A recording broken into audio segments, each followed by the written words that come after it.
আসসালামু আলাইকুম। কী অবস্থা সবাই? কেমন আছেন? আমরা তো আছি আলহামদুলিল্লাহ মোটামুটি। তো আজকে দিলাম দুপুরে খাওয়া খাইতেছে। দুপুরে খাওয়া আজকে বিরিয়ানি খাইতেছে, আমি ভাত খেয়েছি। ও বলতেছে বিরিয়ানি খাবে, তো ওর জন্য বিরিয়ানি রান্না করছি,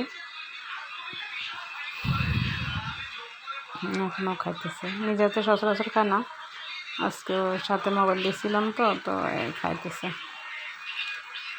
আপনাদের খাওয়া হয়েছে কিনা জানাবেন। হ্যাঁ, কী অবস্থা সবাই, কেমন আছে? আর আজকে তো বাইরেও ওয়েদারটা ভালো না, বৃষ্টি হইতেছে, প্লাস হালকা হালকা বাতাসও হইতেছে আর কি। যাক, তো ভালো থাকবেন, পাশে থাকবেন সবাই। ভিডিওটি দেখার জন্য আমন্ত্রণ জানাচ্ছি আপনাদের। হ্যাঁ, ধন্যবাদ। পাশে থাকবেন।